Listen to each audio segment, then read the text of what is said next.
Bonjour à tous, heureux de vous accueillir ici à Momentum où nous allons vivre une célébration, je crois, qui va être extrêmement encourageante. Alors déjà, sans plus tarder, pensez à liker la vidéo pour qu'elle puisse être partagée au maximum de monde, pour qu'il puisse être encouragé et béni. Alors aujourd'hui, le message c'est « Nourris ce qui te nourrit ». Nous allons voir un principe spirituel extrêmement puissant pour rentrer dans un cercle de bénédiction que Dieu désire pour nous. Et lorsque nous enfreignons ce cycle, alors ça amène de la sécheresse, ça amène de la malédiction. Et nous, ce que nous voulons, c'est marcher dans le cycle de Dieu, c'est vivre ce que Dieu a prévu pour nous. Mais avant d'apporter le message, je laisse place à Momentum Music qui va nous conduire dans un temps de louange et on se retrouve juste après. Bonjour à tous, bienvenue à l'église Momentum. On est heureux d'être là avec vous et vous aussi en ligne. Les amis, par applaudissement, qui est convaincu que notre Seigneur est celui qui va apporter la lumière dans ce lieu, dans ce monde? Wouh! Alors n'arrêtez pas de frapper des mains, on le fait ensemble les amis. Wouh! On va chanter la gloire de Dieu partout sur terre. Partout sur terre, ta beauté nous éclaire quand tu es là. La nuit devient lumière, tu es le fleuve qui jaillit du désert et le chemin au milieu de la mer.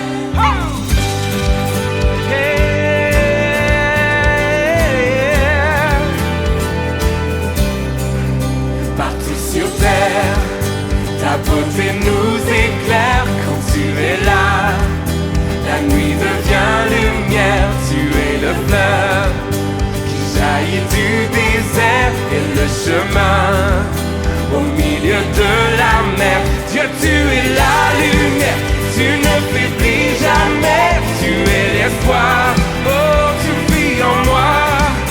Et dans l'obscurité, tu ne faillis jamais, tu es l'espoir, tu viens éclairer la voie. Est-ce qu'il y a quelqu'un ce matin qui le croit ça? Dieu vient éclairer la voie, Seigneur.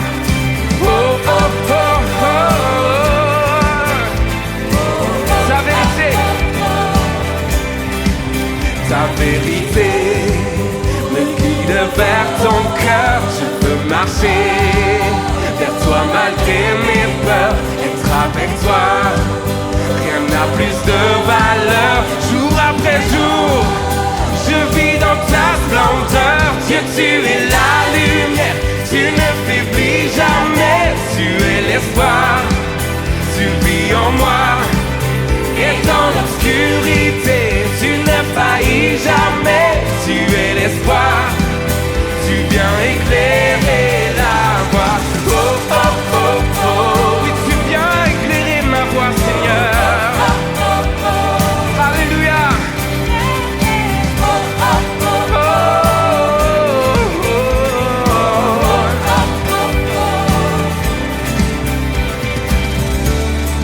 Tu as scellé dans le ciel la victoire, ta victoire éternelle.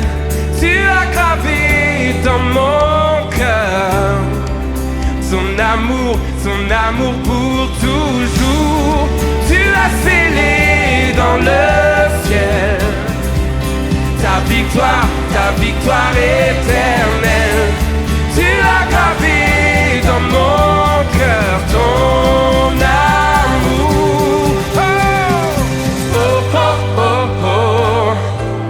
Avec moi les amis. Oh, oh, oh. Dieu, tu es la lumière. Dieu, tu es la lumière. Tu ne faiblis jamais. Tu es l'espoir. Tu vis en moi. Et dans l'obscurité, tu ne faillis jamais. Tu es l'espoir, oh Seigneur. Oh, oh, oh, oh, oh. Tu viens éclairer nos voies, Seigneur. Merci mon Dieu. Oh, oh, oh, oh. Oh, oh, oh, oh, oh. Est-ce qu'on peut applaudir notre Dieu, les amis? Il en est digne. Alléluia! Nous allons louer le Dieu sauveur ce matin. Qui croit que Jésus est notre sauveur ce matin? Est-ce qu'on peut pousser des cris de joie vers lui? Est-ce qu'on peut acclamer son nom ce matin?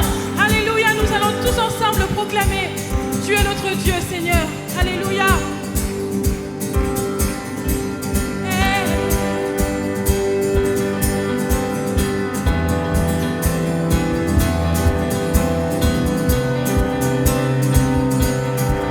On y va ensemble.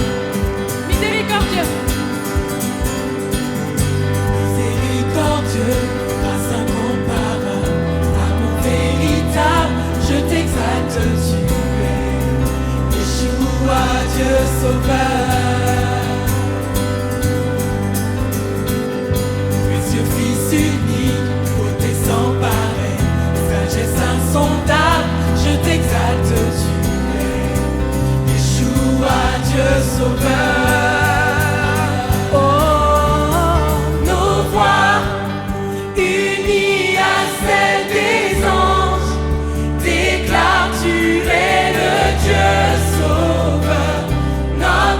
Dieu seul sauveur.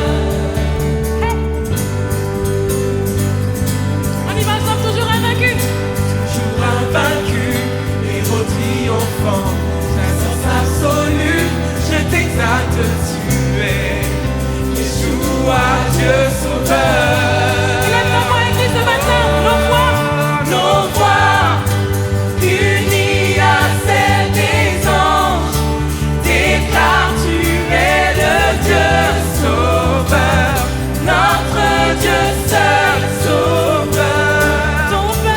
Ton peuple, uni à tous les anges, déclare tu es le Dieu sauveur, notre Dieu seul sauveur. est-ce qu'on peut t'appeler ensemble? Il est le Dieu sauveur. Tu es le Dieu sauveur. Nous t'adorons, Seigneur. Disons, je suis à toi. Je suis Chante, Église. à toi, mon cœur ne bat. Élève ta voix ce matin. Déclare-le avec foi. Je suis à toi. Je suis à toi. Je suis à toi. Je suis à toi, mon cœur ne bat que si tu vis en moi. Je suis à toi. Je suis à toi. Chante, Église. Je suis à toi, mon cœur ne bat que si tu vis en moi. Je suis à toi. Je suis à toi. Je suis à toi, mon cœur ne bat que si tu vis en moi. Je suis à toi.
Nous proclamons, Seigneur, tu es grand ce matin.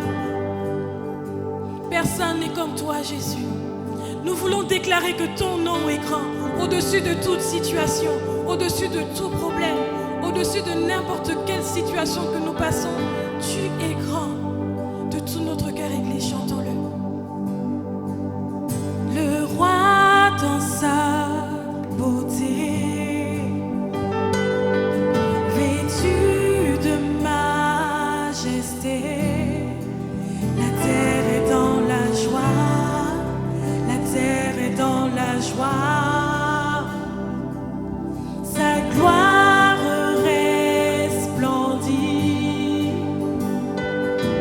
l'obscurité s'enfuit au son de sa voix, au son de sa voix. Chantons-le, Église, ce matin. Combien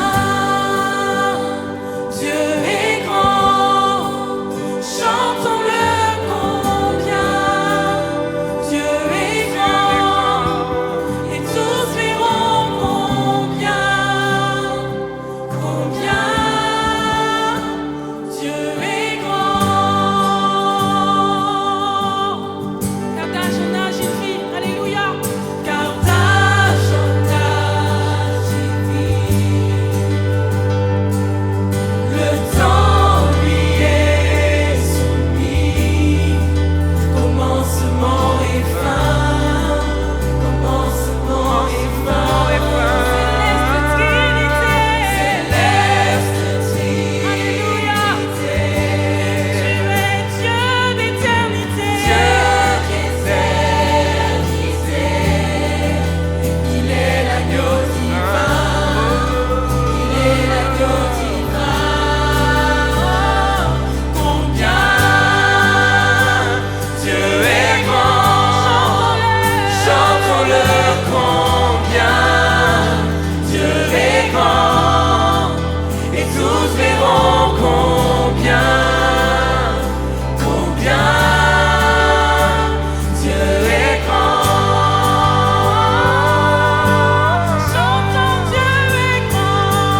pour ta grandeur, mon Dieu.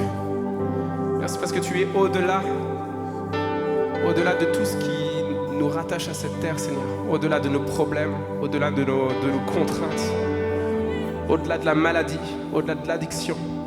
Oui, Seigneur, tu es au-dessus de tout ça, mon Dieu. Et oui, nous voulons chanter encore ce matin. Combien Dieu est grand. Ce matin, ne passe pas à côté de ce moment. Saisis ce moment et chante-le proclame-le sur ta vie. Peu importe par quoi tu passes, il y a forcément des gens ici où c'est pas forcément le soleil radieux dans leur cœur, c'est pas l'été. Où il y a des choses de la vie qui viennent peut-être te hanter, te remettre à terre.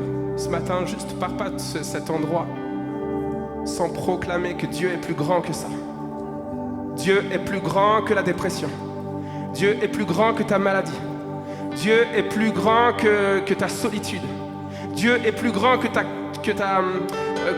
addiction ce matin. Qu'un chant s'élève en ces lieux, un chant de foi, un chant de proclamation, les amis. Laissez-moi entendre vos voix. On va reprendre juste combien Dieu est grand, avec une foi, avec une proclamation profonde qui vient de votre cœur, les amis. Alléluia, oui, combien Dieu est grand ce matin. Dieu est grand, chante-le avec foi ce matin. Chantons-le combien Dieu est grand. Et tous verront combien. Tous verront combien. Alléluia. Dieu est grand. Encore une fois, reprenons ensemble les amis. Élève ta voix, laisse-moi t'entendre ce matin. Chante avec foi. Combien Dieu est grand. Chantons-le combien. Oh, Dieu est grand. Et tous verront combien. Tous verront combien. Alléluia. Combien Dieu est grand. Crois-le ce matin. Crois-le ce matin. Que Dieu est plus grand que ta situation. Reste dans cet état d'esprit ce matin.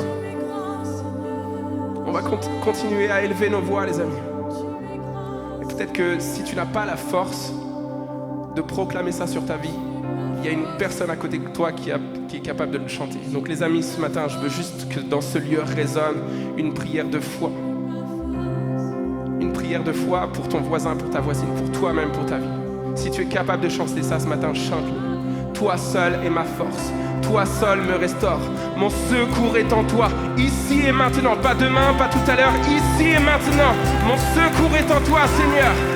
Élève ta voix ce matin. Élève ta voix, fais résonner. Et dis à Satan ce qui va arriver. Tu fais une œuvre qui te trompe, ennemi. Nous avons la victoire, notre secours est en lui. Toi seul, Jésus. Toi seul, Seigneur. Chantons ensemble, les amis. Oh, toi seul, toi seul me restaure, mon secours est en toi. Alléluia. Toujours, toujours, tu me portes jamais. Tu ne dors, mon secours est en toi. Toi seul, élève ta voix, mon frère. Oh, toi seul est ma force. Toi seul me restaure, mon secours est en toi. Toujours, toujours, Seigneur, tu me portes. Alléluia. Toujours, tu me portes jamais. Tu ne dors, mon secours est en toi, Seigneur. Oui, mon secours est en toi, Seigneur. Alors que la lune me glace, alors que le soleil menace, créateur des étoiles, mon secours est en toi ce matin. Chantons ensemble, les amis. La lune me glace, Oh, et le soleil menace, créateur des étoiles, mon secours est en toi. Alléluia, crois-le ce matin, crois-le, si mes larmes ruissellent, et que mon pas chancelle, créateur de la terre, mon secours est en toi.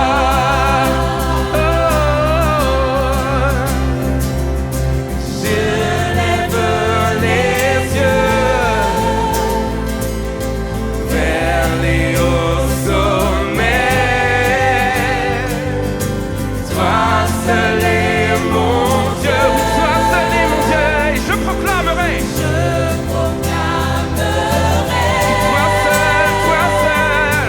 Toi seul est ma force, toi seul me restaure, mon secours est en toi.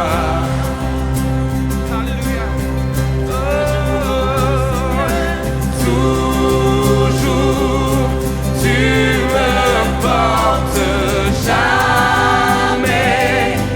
tu ne dors, mon secours est en toi, Seigneur. Mon secours est en toi, Seigneur. Ma victoire est en toi. Tu es ce chemin que je veux prendre. Tu es le salut de mon âme. Tu es ce refuge. Les amis, chantons ensemble ta victoire. Alléluia.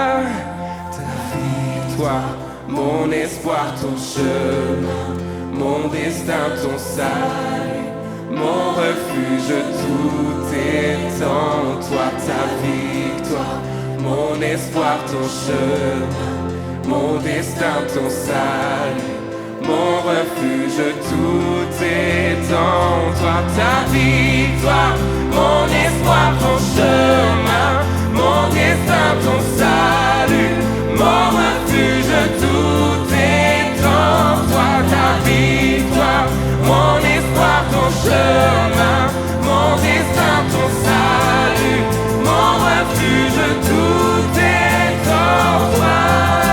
Seigneur, tout est en toi. Oh, mon espoir, mon destin, le salut de mon âme, tout est en toi, Seigneur.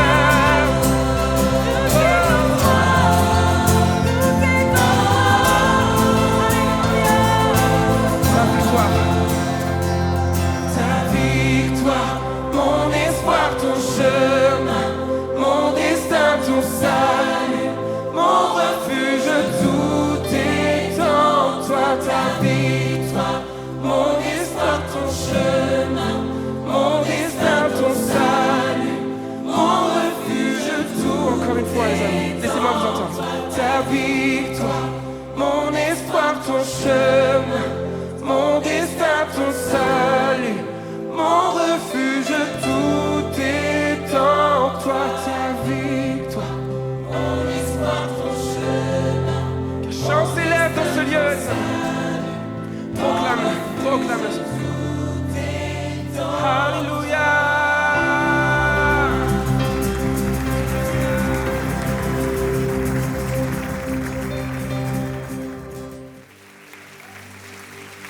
Bienvenue à chacun. Avant de reprendre vos places, prenez un instant, saluez les gens qui sont autour de vous, que chacun puisse être salué. On est heureux. Peut-être qu'il y a des personnes nouvelles dans ce lieu. Soyez les bienvenus. Recevez toutes nos salutations. Nous sommes heureux de vous accueillir aujourd'hui à l'église Momentum pour louer, adorer celui qui change les vies. Également tous ceux qui sont avec nous sur Internet. Est-ce qu'on peut se transformer en comité d'accueil et leur souhaiter la bienvenue? Soyez la bienvenue. Nous sommes heureux de vivre cette célébration avec vous. Alors ce matin, avant de rentrer dans le message de la parole de Dieu, j'aimerais mettre à l'honneur des personnes qui servent avec nous et qui rentrent dans une nouvelle saison de leur vie. J'ai annoncé il y a, je crois, 1 ou 2 mois de cela en arrière, je crois que c'était fin mars ou avril, j'ai annoncé le départ de notre pasteur d'ado, Bonnie, ainsi que son épouse Eva, qui s'occupe du graphisme à l'église, où ils vont partir à Caen, travailler avec le pasteur Besnard, le grand frère de Jérémie que vous avez connu ici. Et j'aimerais aujourd'hui les appeler à me rejoindre, Bonnie, Eva, Kwamela. Est-ce qu'on peut les accueillir chaleureusement ?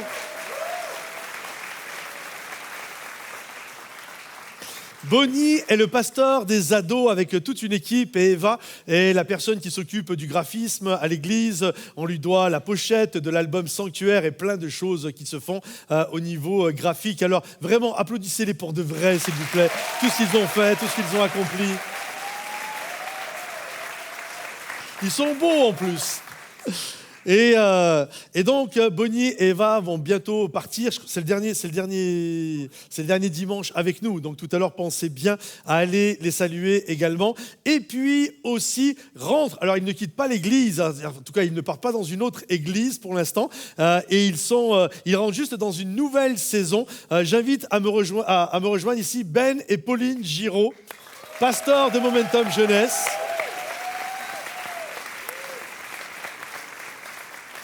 Ben et Pauline ont été les responsables de Momentum Jeunesse pendant 8 ans. C'est ça, Ben? Pendant 8 ans, ils ont fait un travail formidable. Plein de jeunes ont été bénis, encouragés, tout ce qui a pu prendre place au niveau de la jeunesse. Et ils rentrent dans une nouvelle saison où ils ne vont plus s'occuper de la jeunesse. Un peu comme à l'époque, Jérémie Poulet, pour ceux qui se souviennent, qui était rentré dans un temps de pouvoir aller bénir, que ce soit ici à l'église, mais également à travers les 4 coins de la France et même au-delà. Donc ils vont rentrer dans cette saison-là, mais ils seront tout le temps là, vous les verrez tout le temps, leurs enfants seront tout le temps là. Alors est-ce qu'on peut aussi les applaudir bien fort?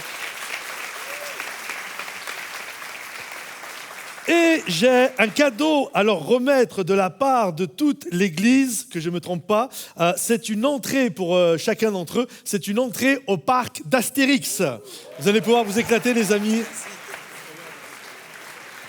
Alors peut-être vous dites, mais là, si le pasteur des ados part, le pasteur de Momentum Ado part et le pasteur de Momentum Jeunesse part, ça va être un peu compliqué quand même. Qui va s'occuper de nos ados et de notre jeunesse?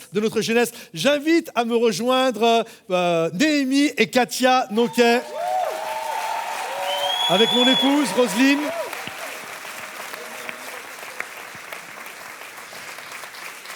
Alors, Néhémie et Katia travaillent déjà, ils sont déjà très actifs au niveau des ados et au niveau de la jeunesse, mais le couple va reprendre la charge des deux, c'est-à-dire ils vont s'occuper, et à la fois, vous savez que les réunions, c'est pas en même temps, ils vont s'occuper et à la fois de Momentum Ado et à la fois de Momentum Jeunesse. Alors, c'est tout un job qui les attend, alors on peut vraiment les encourager bien fort.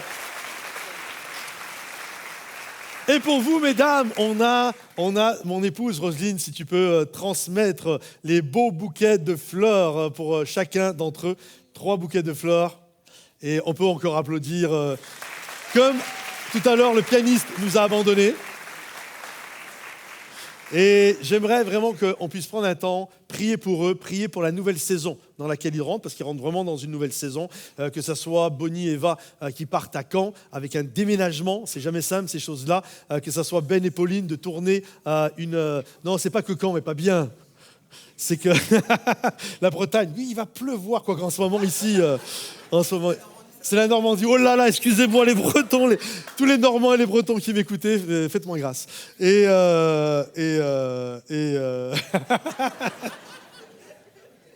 Non, j'ai pensé au Mont-Saint-Michel. On ne sait pas si c'est en Bretagne ou en Normandie. Et ils vont au Mont-Saint-Michel comme ça, on ne sait pas. Non, bref. Je suis parti dans un délire. Et Néhémie et Katia qui vont prendre maintenant la jeunesse, la responsabilité, la charge. Et j'aimerais que nous puissions prier pour eux. Est-ce qu'on peut se lever et étendre nos mains? Il n'y a rien de magique avec mon épouse. J'aimerais que nous puissions prier pour ces 3 couples. C'est notre Dieu. On te remercie pour Bonnie, je te remercie pour Bonnie, je te remercie pour Eva, Ben, Pauline, Katia et Néhémie, Seigneur mon Dieu. Je te prie, merci pour qui ils sont, pour ce qu'ils font, Seigneur mon Dieu, pour leur cœur, pour le cœur qu'ils ont, pour l'œuvre de Dieu, Seigneur mon Dieu. Et je les remets vraiment entre tes mains, chacun d'entre eux. Ta parole nous dit que tu es celui qui garde notre départ et tu es celui également qui garde notre arrivée. Et je prie, Seigneur mon Dieu, pour que tu les bénisses, pour que tu les encourages dans la nouvelle saison qui est la leur. Donne-leur les épaules, l'envergure nécessaire afin de bien vivre la saison dans laquelle ils rentrent, Seigneur. Alors bénis-les, nous prions pour un ciel ouvert sur leur vie, nous prions pour une onction qui va couler sur eux, Seigneur, et nous les remettons à ta grâce. Merci pour ce qu'ils ont fait, accompli ici, ou ce qu'ils feront et accompliront, certains ici et d'autres ailleurs, Seigneur mon Dieu. Avant toute chose, avant Église Momentum ou Église d'un autre nom, c'est ton Église à toi, c'est l'épouse de Christ, c'est l'Église avec un grand E, et je te bénis, Seigneur mon Dieu, pour le cœur qu'ils ont, les ouvriers qu'ils sont, Seigneur mon Dieu, de pouvoir œuvrer et servir pour la gloire de ton nom, Seigneur. Alors bénis-les, Seigneur mon Dieu, couvre-les de ta grâce et de ta bénédiction. C'est dans le nom précieux de Jésus, Père, que nous t'avons prié, et tout le monde dit Amen. Soyez bénis, les amis. Soyez bénis. Merci. Pensez tout à l'heure à la fin de la réunion, ils seront sur le parvis. Pensez à aller prenez-vous un café, puis allez les saluer, allez les féliciter, allez les encourager du fait qu'ils rentrent dans cette nouvelle saison. Alors ce matin, j'aimerais vous apporter un message qui, je crois, est un principe spirituel. Et ce principe spirituel, c'est vraiment une pensée que je vais frapper dans tous les sens, parce que cette pensée spirituelle est vraiment une clé, un pilier, vraiment quelque chose de puissant, une colonne, afin de vivre une vie bénie. Est-ce qu'il y a des gens qui veulent vivre une vie bénie? Par applaudissement, qui veut vivre une vie bénie ici? On veut vivre une vie bénie. Et vraiment, le principe que je vais vous communiquer ce matin, ça va vous aider à vivre une vie bénie, que ça soit avec Dieu, que ça soit avec ton époux, ton épouse, que ça soit en amitié, que ça soit dans ton ministère, que ça soit dans ta vie d'église. C'est vraiment un principe qui est puissant. Et ce principe qui est puissant, je l'ai mis en phrase et c'est devenu le titre de mon message. Donc, c'est le suivant: nourris, c'est ça le principe spirituel, nourris ce qui te nourrit. C'est quelque chose, alors je vais vraiment le développer, ne vous inquiétez pas si vous n'avez pas compris là tout de suite, c'est vraiment quelque chose de puissant et vous allez le découvrir tout au long du message. Vous savez, quand Dieu crée quelque chose, j'ai remarqué ceci en réfléchissant à ce message, en le développant, j'ai remarqué cela, quand Dieu crée quelque chose, il le crée toujours en système de cycle. C'est-à-dire que Dieu crée quelque chose et à chaque fois, c'est quelque chose, il y a comme toujours un retour à l'envoyeur. Et tant que nous respectons ce principe, tant que nous respectons, je nourris ce qui me nourrit, je respecte le cycle de Dieu, alors je suis dans un cycle de bénédiction. Quand j'enfreins cette loi spirituelle, alors ma vie s'assèche et je rentre dans un système, dans un cercle de malédiction. Et j'espère que vous êtes avec moi. Nous voulons être bénis. En aucun cas, nous désirons être maudits. Je désire vraiment vivre ce que Dieu prévoit pour moi. On doit comprendre que tout ce que Dieu crée, pour nous, bien sûr, ce sont des choses nouvelles. Mais ce ne sont pas des choses nouvelles pour Dieu. On sait que Dieu crée des nouveaux cieux, une nouvelle terre, il a fait une nouvelle alliance, nous sommes de nouvelles créatures, nous vivons la nouvelle naissance. Il y a beaucoup de pensées où nous voyons que Dieu fait quelque chose de nouveau, chanter à l'Éternel un cantique nouveau. Néanmoins, toutes les choses nouvelles que nous vivons sont des anciennes choses que nous trouvons dans la parole de Dieu. Est-ce que vous comprenez ça? L'Ecclésiaste le dit ainsi: il n'y a rien de nouveau sous le soleil. Ce qui a été, c'est ce qui sera. C'est-à-dire que ce qui a été est quelque chose qui reviendra toujours de manière inlassable. Ça reviendra et ça reviendra. Laissez-moi vous donner des exemples concrets de la vie de tous les jours. Lorsque on voit la terre nourrit l'herbe. Okay? S'il y a de l'herbe, c'est parce qu'il y a de la terre. Et l'herbe, littéralement, va tirer sa nourriture de l'herbe. Lorsque l'herbe sèche et qu'elle finit le cycle de sa vie, qu'est-ce qu'elle fait? Elle se transforme en engrais pour la terre. C'est-à-dire que l'herbe a été nourrie par la terre et à un moment donné, l'herbe va nourrir la terre. On le voit également avec les nuages. De la terre, il y a une vapeur qui s'élève. Cette vapeur va nourrir les nuages, et une fois que les nuages ont été nourris, qu'est-ce qui se passe? Il va y avoir la pluie, et la pluie fait quoi? Elle va nourrir la terre. Est-ce que vous comprenez le cycle? Et le cycle que Dieu a créé dans nos vies représente exactement ça. Je nourris ce qui me nourrit. Et tant que je respecte ça, je suis dans un cycle de bénédiction. Quand j'enfreins cette loi, je rentre dans un cycle de malédiction. Imaginez, la terre nourrit les nuages, mais les nuages qui se regorgent d'eau décident de ne pas rendre la pluie, décident de ne pas faire pleuvoir. Qu'est-ce qui va se passer? Ça va être la sécheresse sur la terre. Et la terre va être maudite. Donc, on doit comprendre ce système de bénédiction. Si nous désirons vivre une vie bénie, je dois respecter ce cycle-là. Laissez-moi vous donner des exemples de la vie de tous les jours, dans notre vie à nous. Imaginez, madame nourrit son mari. Okay? Elle le nourrit de tout ce qu'un homme a besoin, elle lui donne du respect, elle le nourrit dans le respect, elle le nourrit dans l'honneur, elle le nourrit, bref, dans tout ce qu'un homme a besoin, il reçoit de la nourriture de la part de sa femme. Mais monsieur, au lieu de redonner de la nourriture à sa femme, au lieu de lui donner de l'amour, de la sécurité, de la valoriser, de lui apporter tout ce dont elle a besoin, monsieur décide de ne pas la nourrir. Il ne fait que prendre de sa femme, mais lui, jamais en retour, il lui donne ce dont elle a besoin. Est-ce que vous êtes d'accord avec moi, mesdames? À un moment donné, quand vous allez vous réveiller, il va y avoir un problème. Vous comprenez? À un moment donné, il va y avoir un problème. Si je passe mon temps à t'honorer, te respecter, mais que toi, tu me renvoies jamais l'appareil, il va y avoir un problème. De la même manière, monsieur nourrit madame, il lui donne de la sécurité, il lui donne de l'écoute, il lui donne de la valeur, il lui donne son épaule, il lui donne tout ce qu'il peut lui donner pour qu'elle puisse s'épanouir. Mais elle ne lui renvoie pas l'ascenseur, elle ne le nourrit pas, elle ne lui donne pas du respect, elle ne lui donne pas d'honneur. J'aimerais vous dire, la date de ce mariage-là est déjà fixée, la fin est déjà fixée. Ça va être un mariage maudit. Soit ils vont divorcer, soit ils vont rester ensemble, sauver les apparences, mais le couple est mort. Comprenez-vous cette pensée-là? Donc, pour qu'un couple puisse bien fonctionner, c'est comme les choses de la nature. Il faut nourrir ce qui me nourrit. Je nourris mon épouse me nourrit. Je nourris mon mari me nourrit. La terre nourrit les nuages et les nuages nourrissent la terre. Et c'est un cercle vertueux de bénédiction. On le voit également en amitié. Un jour, il y a quelqu'un, une personne que je considérais comme un ami, qui est venu une dizaine de fois à la maison, et c'était juste dans... Vous savez, quand on invite quelqu'un, on ne l'invite pas pour qu'il nous invite. On est d'accord avec ça? Quand tu fais quelque chose à quelqu'un, tu ne le fais pas pour qu'il te renvoie l'appareil. Sinon, il y a quelque chose qui ne va pas.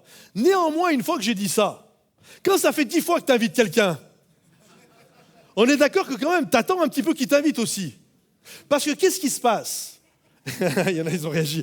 Parce que qu'est-ce qui se passe? Si tu es le seul à donner, ok, je t'invite une fois, je t'invite 2 fois, je te prépare bien à manger, je te donne de mon temps, je te donne de mon argent, parce que ça me coûte de l'argent de recevoir quelqu'un, je te fais un bon petit plat, je te mets une bonne bouteille sur la table, etc. Et que ça va toujours dans un sens. Qu'est-ce qui va se passer? Même si à la base, je ne le fais pas pour que tu me le fasses. Mais si ça, c'est 1 fois, 2 fois, 10 fois, à un moment donné, le cycle est brisé. L'amitié, en fait, il y a toujours un système de réciprocité. Pour que les choses fonctionnent, il faut un retour à l'envoyeur. Même si on ne le fait pas pour ça, la réalité, à un moment donné, ça ne marchera plus. Et je me souviens de cette personne qui m'a dit « pourquoi on n'est plus amis, on ne se voit pas ?» Dans ma tête, je me suis dit « mais mon gars, t'es venu 10 fois chez moi, je ne connais même pas la couleur de la porte de ta maison. » Si vous comprenez, ça ne peut pas marcher. En fait, il y a toujours ce système. Et vous allez voir, c'est un principe puissant. Si on le met en pratique, que ce soit dans notre couple, que ce soit avec Dieu, que ce soit en amitié, c'est un principe qui est tellement puissant qui t'amène toujours à la bénédiction. Je nourris ce qui me nourrit. Il y a quelques mois en arrière, au mois de mars, j'ai fait un message sur les dîmes et les offrandes. Et j'ai fait une leçon d'objet pour ceux qui étaient là et qui s'en souviennent. J'ai pris une pomme. Et j'ai pris la pomme et la pomme, je l'ai coupée en 2. Et la pensée, c'était la suivante. Est-ce que tout doit être mangé dans la pomme? La réponse est non. Il y a une portion qui est faite pour être mangée et il y a une portion qu'on appelle les pépins, les graines. Et ça, c'est fait pour être réinvesti, pour que nous puissions le planter dans le royaume de Dieu. C'est-à-dire que Dieu me nourrit Et quand je respecte ce principe-là, qu'on appelle les dîmes et les offrandes, ce n'est pas un message sur les dîmes et les offrandes, ne vous inquiétez pas, mais Dieu me nourrit et en retour, je nourris le royaume de Dieu. Et tant que je fais ça, alors je suis dans un cercle de bénédiction. Le jour où j'arrête ça, je rentre dans un cycle de sécheresse. Parce qu'avec Dieu, et Dieu a tout créé comme ça, tout ce que vous pouvez voir autour de vous et qui est vivant fonctionne avec un cycle. Dieu a tout créé en système de cycle. Je nourris ce qui me nourrit, je le nourris et ça me nourrit. Et c'est comme ça que j'apporte l'abondance, la fraîcheur et la bénédiction littéralement sur ma propre vie. J'ai noté ça. Ce n'est pas de la générosité. Ce sont des cycles circulaires. Tu donnes à ceux qui te donnent et à chaque fois que tu enfreins la loi, cela mourra. Il y aura une malédiction chaque fois que tu enfreins cette loi. Regardez, on va regarder un passage, on va regarder plusieurs textes de la parole de Dieu, mais il y a un passage qui est très intéressant. La Bible nous dit que Jésus eut faim. C'est intéressant. Jésus a besoin de nourriture. La Bible nous dit que Jésus a eu faim, il y a même un moment donné où Jésus eut soif. Et là, Jésus a faim et il y a un figuier qui est à la disposition. Et regardez cette histoire, elle est extrêmement parlante. Le lendemain matin, en retournant à la ville, c'est Jésus eut faim. Regarde ton voisin et dis-lui, Jésus a faim. Vas-y, dis-lui, Jésus a faim. Il faut que tu lui apportes de la nourriture, Jésus a faim. Il vit un figuier sur le bord du chemin et s'en approcha, mais il n'y trouva que des feuilles. Il lui dit, que jamais plus tu ne portes de fruits. Le figuier sécha immédiatement. Waouh! Jésus a tué un figuier. Littéralement. Il a séché le figuier, il a maudit le figuier. Et c'est quand même intéressant. En fait, Jésus a faim, et la Bible nous dit, alors qu'il a faim, il passe près d'un figuier. Et là, parce que le figuier n'a pas de fruits, la Bible nous dit que Jésus va le maudire. Il va le sécher littéralement, il va le tuer. Il va sécher le figuier. Et c'est quand même intense. Je sais pas vous, moi je pense à ça, je réfléchis à ça, je me dis c'est quand même intense. Juste pour vous mettre un parallèle avec nous aujourd'hui, c'est comme si tout à l'heure, tu sors de l'église là, et ça va être le temps de manger, et tu sors, et là il y a ton restaurant favori, peu importe la marque que c'est, et là tu passes devant ton resto, tu veux aller chercher à manger là, emporter ou manger, peu importe, tu passes devant, et le resto est fermé, ok ? Il ne peut pas te livrer la nourriture. Imagine, tu sors de la voiture, tu te tiens devant le restaurant et là tu le maudis. Qu'il soit séché dans le nom de Jésus. Et là, que ce magasin fasse faillite. Et puis, s'il y a des gens qui vont être autour de toi, ils vont dire « Wow, calme-toi. T'es un peu intense quand même de sécher quelque chose parce que ça ne te donne pas à manger. » Et en fait, c'est ce que Jésus a fait. Jésus eut faim. Il avait besoin de nourriture et le figuier n'a pas été capable de lui apporter la nourriture. Alors pourquoi Jésus l'a séché ? C'est parce que le figuier n'a pas respecté le cycle circulaire que Dieu avait mis en place. Il se nourrissait de la terre, il prenait ce qu'il pouvait prendre de la terre, de ce qu'il peut prendre à gauche et à droite, mais quand il devait redonner, il n'y avait rien. Et Jésus l'a maudit, Jésus l'a séché, parce que c'est un principe spirituel puissant. Quand tu nourris ce que tu nourris, tu gardes le cycle de la bénédiction. Quand tu prends, mais que tu ne donnes pas, que tu te nourris, mais que tu ne nourris pas, en fait, ça va amener la sécheresse. Dans ta vie spirituelle, dans ton couple, en amitié, peu importe, ça va amener une sécheresse dans ta vie. On le voit dans d'autres passages où il y a cet appel à nourrir après avoir reçu la nourriture. Si je vous pose la question, qui est mon prochain ? Qu'est-ce que vous me répondez ? Aidez-moi. La parole de Dieu dit d'aimer son prochain. C'est qui ton prochain ? C'est qui ? C'est ton frère ? Un ami, un voisin ? C'est qui d'autre ton prochain ? Tous ceux qui sont autour de moi ? Encore d'autres ? Allez, un dernier. Celui que je ne connais pas. Ok ? En fait, j'ai remarqué quand on pose cette question, et moi je répondais tout ce que vous avez répondu. C'est-à-dire que pour moi, mon prochain, c'est celui qui est dans le besoin, mon prochain, c'est mon voisin, mon prochain, c'est ceux qui sont autour de moi. Ok ? En fait, c'est intéressant parce que Jésus a posé la question. En fait, un jour, la Bible nous dit qu'un homme a été voir Jésus. Et il lui a dit, que dois-je faire pour hériter de la vie éternelle? Et à ce jeune homme, et Jésus va lui dire différentes choses, et puis il va lui dire ceci, il va lui dire, aime ton Dieu de tout ton cœur, de toute ton âme, de toute ta pensée, et ton prochain comme toi-même. Et là, le jeune homme veut savoir qui est son prochain. Alors Jésus va raconter une histoire. Vous connaissez l'histoire du bon samaritain? Il va raconter cette histoire. Pour ceux qui ne la connaissent pas, ou ceux qui l'ont entendue il y a longtemps, je rafraîchis. En fait, la Bible nous dit qu'il y avait un homme qui descendait de Jérusalem et qui allait à Jéricho. Et là, sur le chemin, des brigands lui sont tombés dessus. Et ils vont le rouer de coups et ils vont littéralement prendre tous les biens qu'il a. Ils vont le dépouiller et ils vont le laisser à demi-mort sur le bord du chemin. Puis là, arrive un prêtre, un sacrificateur en premier. Il y a un sacrificateur qui arrive et la Bible nous dit, il passe à côté de lui et ne fait comme s'il n'était pas là. Il ne tient pas en compte de cet homme qui est en train de mourir sur le bord du chemin.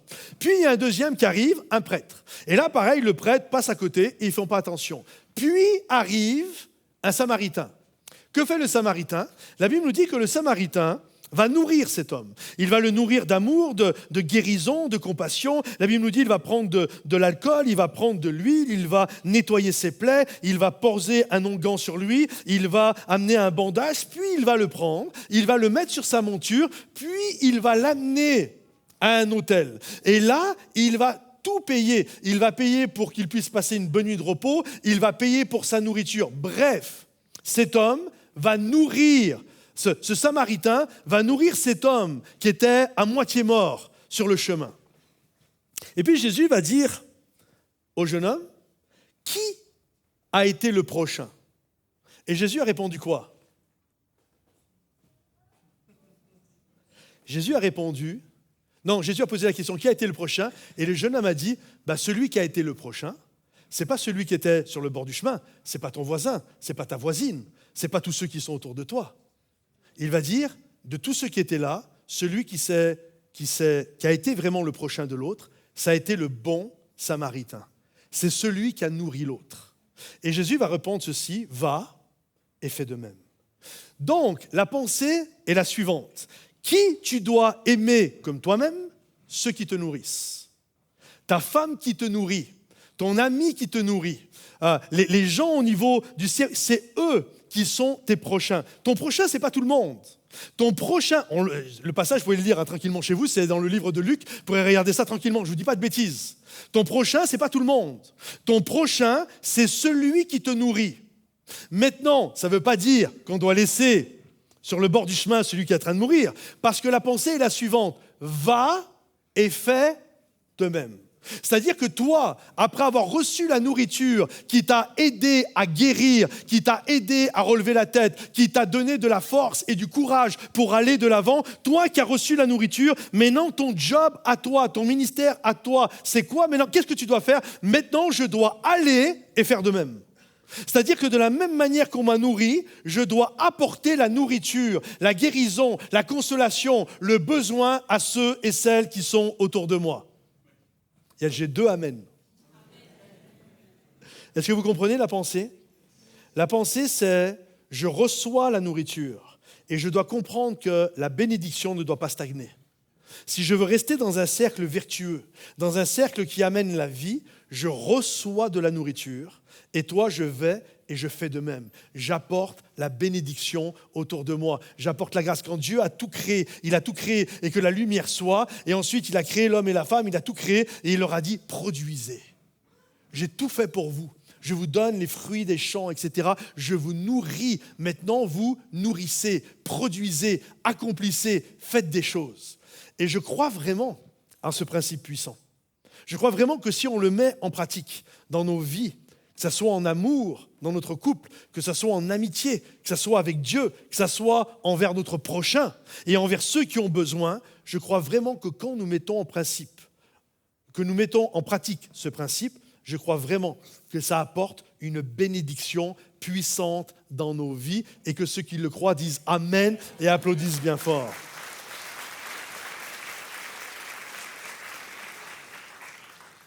Actuellement, on est, et puis je m'inclus quand je dis ça, on est dans une société qui est de plus en plus individualiste. Vous l'avez remarqué ça. je veux dire, je ne suis pas, tous ceux qui me connaissent, le meilleur est devant. Je ne suis pas avant c'était mieux. Mais il y a des choses avant c'était mieux, et il y avait des choses avant c'était moins bien. Okay, dans chaque génération, il y a des choses qui sont mieux, et il y a des choses qui sont moins bien. Une des choses qui était bien avant qu'on rentre dans une société de hyperconsommation et très hédoniste, à rechercher son propre plaisir, etc. Autrefois, il y avait vraiment cette pensée de, on vivait ensemble, la famille, il y avait la cellule familiale et les enfants qui étaient là et qui étaient éduqués par les parents, et puis les grands-parents qui étaient là, et puis quand ils étaient âgés, ils étaient dans la maison, etc. C'est comme ça que ça se passait avant en France, c'est comme ça que ça se passait encore aujourd'hui dans plein de pays, ça se passe encore comme ça, jusqu'au jour où ils vont être contaminés par la surconsommation, mais ça se passe encore comme ça. Et il y avait vraiment cette pensée, j'ai été nourri enfant, et maintenant que je suis adulte et que mes parents deviennent âgés, je nourris ceux qui m'ont nourri. Comprenez-vous? Et on est dans une société, et je veux culpabiliser personne, qu'on s'entende bien, mais on est dans cette société où maintenant, on est tellement pris, occupé, accaparé, où c'est quelque chose qu'on a perdu. Je me souviens quand j'étais enfant, moi je viens d'une culture, première génération à être né en France, de Sicilien, ça n'existait pas de mettre nos parents dans les EHPAD, ça n'existait pas ces choses-là. Et moi je me souviens un jour, j'étais dans un petit village, j'étais avec mon papa, on se promenait, et on est passé à côté d'une maison de retraite, comme on appelait à l'époque, aujourd'hui on appelle ça un EHPAD, et là il y avait une grand-mère qui s'était enfuie. Elle s'était enfuie, mais elle était un peu sénile. Et moi, je n'avais jamais vu quelqu'un de sénile. Et là, elle était complètement, on la voit, elle était hébétée, complètement égarée comme ça sur la route. Et avec mon papa, mon père, il est là, il lui pose des questions. Moi, je ne comprends pas trop ce qui se passe, j'ai 7-8 ans. Et mon papa, il la ramène dans la maison, dans l'EHPAD. Et je dis à mon papa, je sais, mais c'est qui cette dame? Puis c'est quoi cet endroit où il y a plein de personnes âgées comme ça? Et mon papa, il m'explique. Il me dit, tu vois, quand les enfants ne peuvent plus s'occuper des parents, on prend les parents et puis on les met dans une maison comme ça. Et moi, je me souviens, dans ma tête d'enfant, puis j'aime toujours et j'aimais de manière hallucinante mon papa quand j'étais enfant. Et moi, quand j'entends ça, mais vraiment, je frémis. Je dis à mon papa, mais jamais, papa, jamais de la vie, je te mettrai dans une maison comme ça. Et mon père, il m'a dit, toi, peut-être pas, mais ta femme, elle va vouloir. Et je me souviens comme si c'était hier. Et je me souviens, j'ai regardé mon papa et je lui ai dit, je la mettrai dehors. Tu vois, mon père était plus important que celle qui deviendrait ma femme. C'est pas aujourd'hui, mais à l'époque, dans ma petite tête de garçon de 7-8 ans. Est-ce que vous comprenez? Et il y a toujours cette pensée. Il y a toujours cette pensée où de plus en plus on s'éloigne, et je le dis, ce n'est pas pour culpabiliser qui que ce soit, des EHPAD et des choses comme ça, on a la vie qu'on a aujourd'hui. Et on a créé un système qu'on a créé et qui fait qu'aujourd'hui ça devient complètement fou et démesuré, les spirales dans lesquelles nous sommes pris. Mais à la base, ça n'était pas ainsi. À la base, il y avait des cellules familiales, il y avait un système qui fonctionnait où celui qui nourrissait, un jour serait nourri, celui qui allait recevoir la nourriture parce qu'il avait nourri avant. Est-ce que vous comprenez? Ça toujours, c'est la pensée divine, ça. Il y a toujours ce cercle qui est là.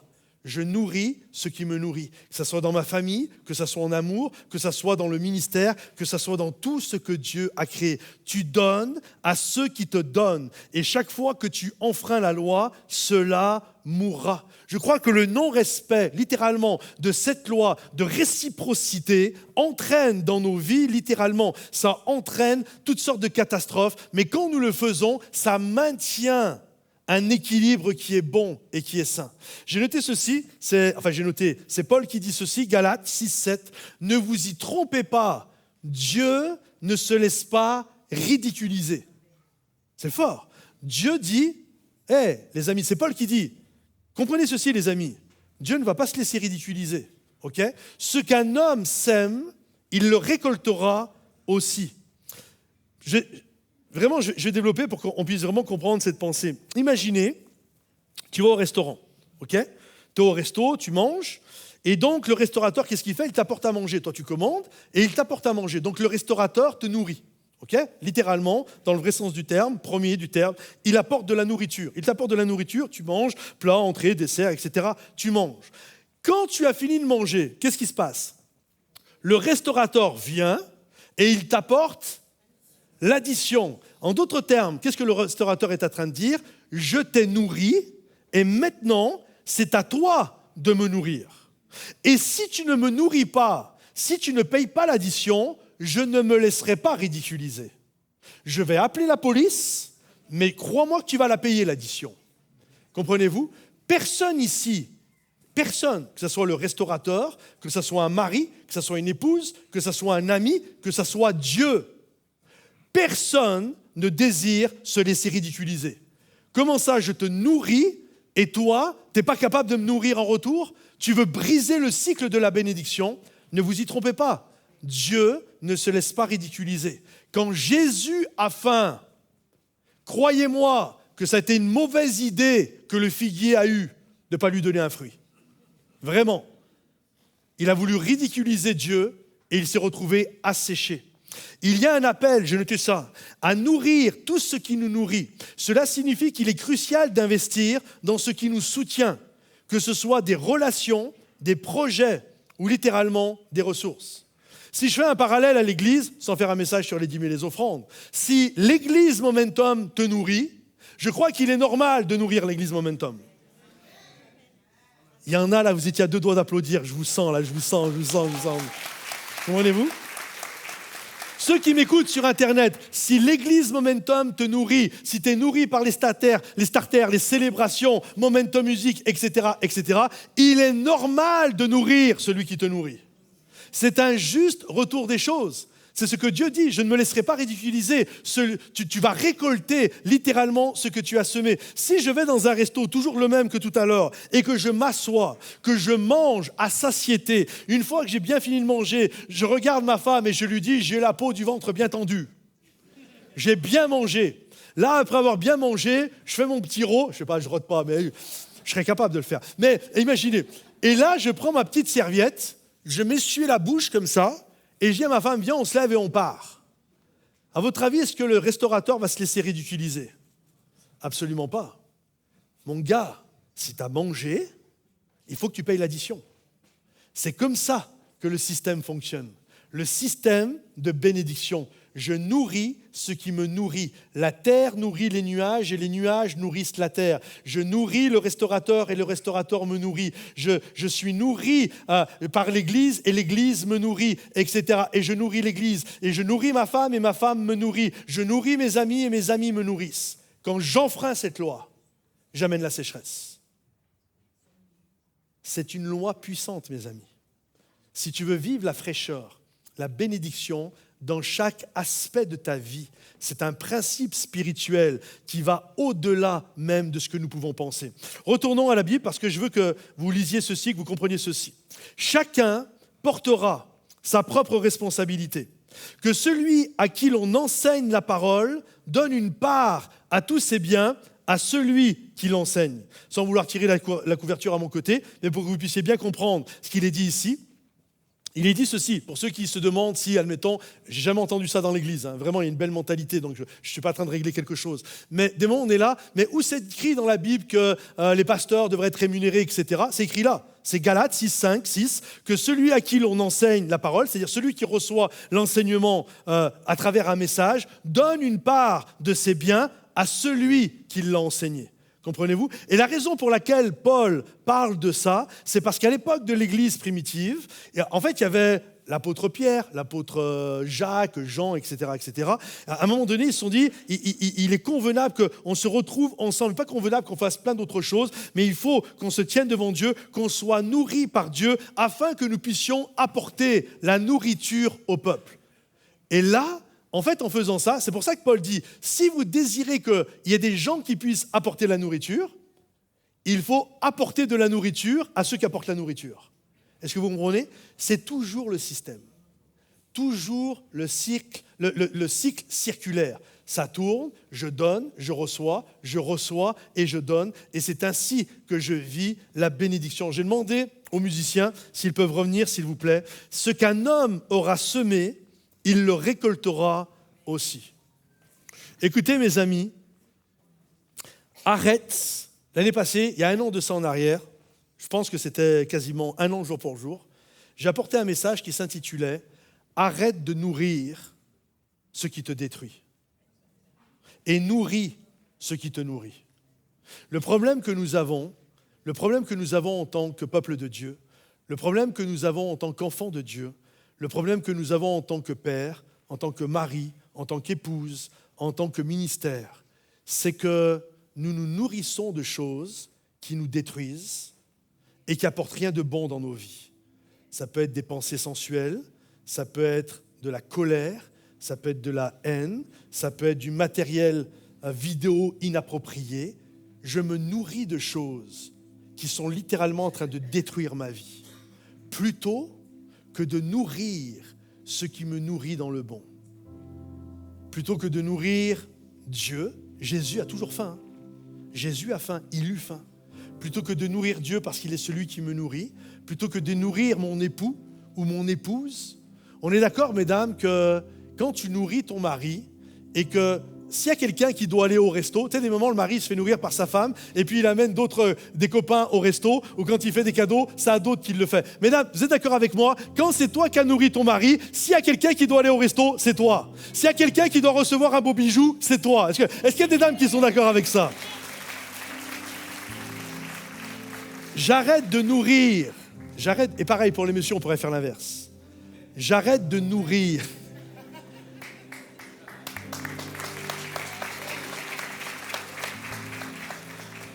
J'arrête de nourrir ce qui me détruit et je nourris ce qui me nourrit.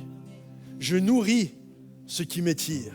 Je nourris ce qui me fait grandir. Je nourris, j'investis, appelle ça comme tu veux, j'investis au bon endroit. Parce que là où j'investis, dans cet endroit, on investit aussi en moi. Dieu a investi en moi. Il m'a donné des dons et des talents. Ma femme investit en moi. L'Église investit en moi. Je me dois à Dieu, je me dois à ma femme, je me dois à l'Église. Parce que c'est toutes ces personnes-là qui me nourrissent. Et je veux pas nourrir des choses qui me détruisent, mais je veux nourrir ceux et celles qui m'aident à grandir par leur amour, leur soutien, leur encouragement, et que tous ceux qui le croient disent Amen et applaudissent bien fort. Est-ce qu'on peut se lever à notre place? J'aimerais prier. Seigneur notre Dieu, on est là réunis ce matin devant toi. Certains sont devant leur écran ce matin. Mais nous prions aujourd'hui, Seigneur, je prie aujourd'hui, afin que ce principe spirituel de nourrir ce qui me nourrit, afin de ne pas être dans un cycle de malédiction, mais d'être dans un cycle circulaire de bénédiction. Je ne veux pas être asséché comme le figuier. Je ne veux pas être le nuage qui retient l'eau. Je ne veux pas être le mari qui reçoit mais qui ne donne pas. Je ne veux pas être celui qui reçoit de l'Église mais qui ne donne jamais. Je prie, Seigneur mon Dieu et mon roi, que chacun nous puissions comprendre ce principe puissant spirituel qui est un appel à nourrir ce qui me nourrit. Ta parole me dit que je ne peux pas donner ce que je n'ai pas reçu. Et je prie ce matin, alors qu'on est là, qu'on est réunis ensemble, je prie ce matin afin que tu viennes me remplir, afin que tu viennes m'inonder, pour que je puisse à mon tour nourrir, communiquer. Je suis cet homme sur le bord du chemin. Il y a un Samaritain, un bon Samaritain. Il y a un Jésus qui est venu me donner à manger, qui est venu me nourrir, me guérir et qui a tout payé pour moi. Je prie mon Dieu et mon roi aujourd'hui. Je veux me lever et je veux répondre à l'appel de Jésus qui a faim. Je veux apporter nourriture et abondance. Alléluia, juste là où on est. Est-ce qu'on peut commencer à chanter? Remplis-moi. Remplis-moi, Seigneur. Inonde-moi de ta présence. Qu'on puisse le déclarer. Fais tomber la pluie du ciel. Ouvre les écluses, Seigneur. Alléluia. Inonde-moi de ta présence, oui, remplis-moi, Seigneur, remplis-nous, mon Dieu. Inonde-moi de ta présence, entièrement, pleinement, Seigneur, nous attendons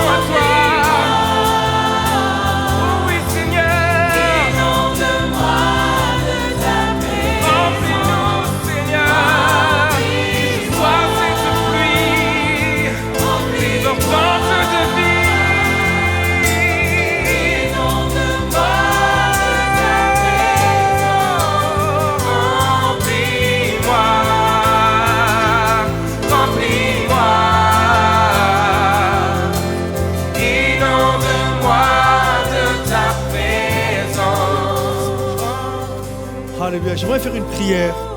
Je pense que ce message, il est pour tout le monde et il est pour moi en premier. Je crois que ça nous est tous arrivé.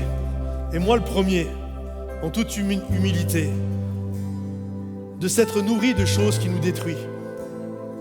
Et de laisser de côté ceux qui nous nourrissent vraiment.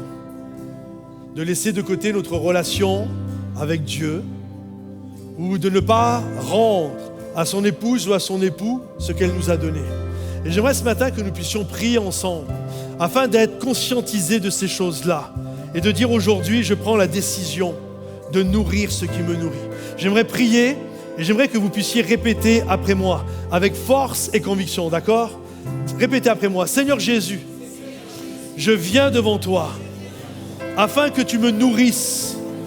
Et je veux te dire aujourd'hui que je vais également te nourrir.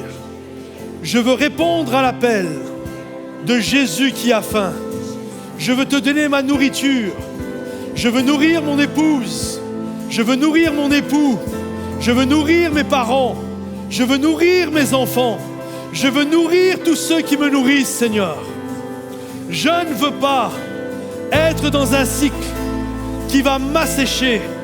Je ne veux pas bloquer la bénédiction, mais je désire la poursuivre et qu'elle puisse continuer, qu'un fleuve d'eau vive puisse jaillir de ma vie et que la bénédiction que je reçois, que je puisse la communiquer en retour.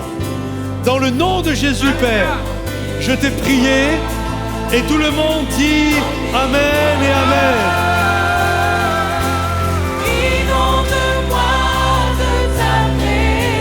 Remplis-moi, Seigneur. Remplis-moi.